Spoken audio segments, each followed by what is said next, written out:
so forth, and that helps me to forget the stresses of my day.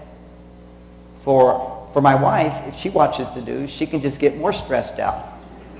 Well, not only do I have problems, they got problems, we got to help the whole world. Because women have difficulty forgetting the things that are bothering them. Then we created a whole science called psychology, which labeled that. Forgetting things that are bothering you? Well, that's repression. Well, you're just suppressing. So it's true. If a woman forgets, she is suppressing.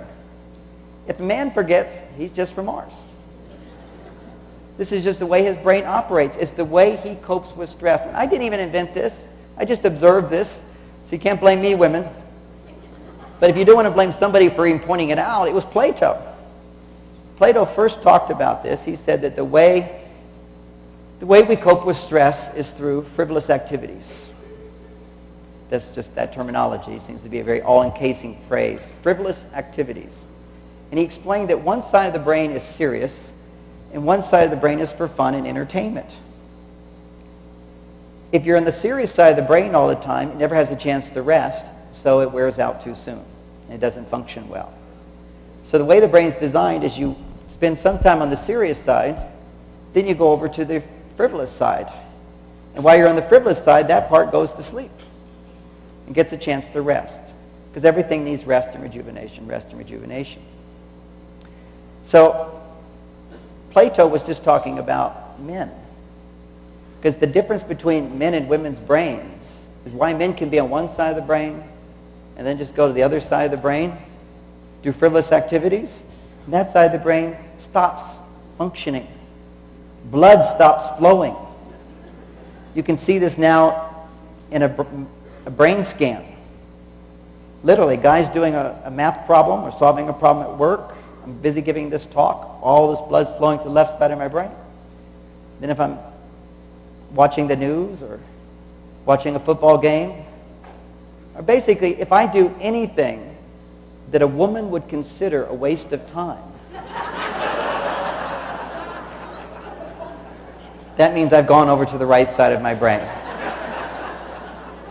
And from the point of view of Plato, you're doing a necessary activity in order to let the left side of your brain rejuvenate, regenerate, relax. And that's how men's brains are designed. Women's brains are not designed to do that. You have no escape from reality. To be a good relationship manager, you've got to have a plan. You've got to kind of have a big picture. You've got to know what you're managing. Are we managing the schedule? What exactly are we managing? The Marriage Links program, and I'll just take a moment and give you basically an overview of the program, and then talk about what we're doing with the soldiers before deployment and afterwards with this program. But the Marriage Links program has one primary purpose and goal, and it is to give a plan to develop relationship managers in marriage so that they know what they're managing. And we say you're not just managing the schedules and all the activities and your finances and all of your responsibilities. What you're really managing, and what we teach them in Links, is how to manage their attachment, their bond. And it's a very complex and kind of nebulous thing, this love bond that's going on. And so we use this model, the relationship attachment model, to give them a picture, because a picture is worth 1,000 words. And if they can portray in their mind what is happening in the invisible world of their relationship, they will have a plan, a tool to manage it. So we want to give them a picture of what love is. Love is how well you know each other and staying in the know in your relationship. And love is keeping a strong trust and a positive opinion of your partner, not letting those kind of negative things keep staying to the forefront, and meeting each other's needs and being a connoisseur of your partner and what she needs or what he needs, and having a strong sense of I belong to you and you belong to me and we are one. And having a vibrant sex life. These 5 areas contribute to the overall bond, and helping them understand in the 5 lessons, 1 lesson for each of these areas, this is how you build a strong bond. They're all bonding. I'll just give you a country. I ask women and men. I ask women, do you want your daughters to grow up to be single parents? To have to parent and provide at the same time? To have to worry about a baby daddy with child support maybe coming, the check is in the mail, it's always in the mail.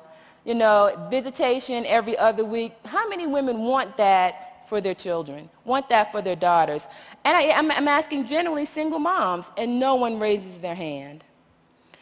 Women do not want this for their daughters. It may have been what they stumbled into. It may be their experience. They want something very different for their children. I asked them, how many of you want your sons to have to deal with the child support enforcement system, to face wage garnishment, possible jail time because of a child they were not ready for, and then now that the child is here, ill-prepared to care for it? Nobody wants that for their sons either. And so now I tell them, well, there's something that we have to do about this. We have to begin to create a culture where marriage is the norm. In the black community, education, like most communities, is very, very important. Go to the right school, you got to go to college, you want to get a good job. But I tell communities, why isn't having a good marriage just as important as going to the right school? Why isn't, and it begins to make people think. I said, because if they're hooked up with the wrong person, they're not going to go to class. You know, they may drop out of college. They're definitely not going to go to work. The right relationship and marriage affects every other aspect of our children's lives. And so until we begin to see that as being very important, we'll always have this marriage gap that exists in our community. And now, so I actually haven't heard anybody use the term, and have anybody heard the term in a while? I mean, it was a fad. The field of codependency, and I say field, started with an original very good idea, a very solid idea. And if you never knew the history of it, the term codependent came out of the field of people who are working with people with addictions. So people in that field would notice, well, we're working with this guy here, and we're trying to get him to kick the problem he's got with alcohol. We're doing everything we can to get him to be over the problem with alcohol. Thank you. And what we've noticed is, gee, there's this other person in his life, spouse, could be family, could be children, who seem to be doing all these sort of wonderful, kind, positive things that, wait a minute, it looks like those things are helping to keep him drinking. That's where the term enabling came from. That they're things that really look like sacrifice, they look like healthy giving, but the reality is they weren't good for the person on the receiving end. They were actually part of the whole system that reinforced the substance addiction. And so that's where the term codependent came. This person's dependent on the substance, and this person seems dependent on being in some role related to this person being on that substance. And that's where we got this notion of sort of like the hyper caregiver. The person has really intense needs to sort of care for the other.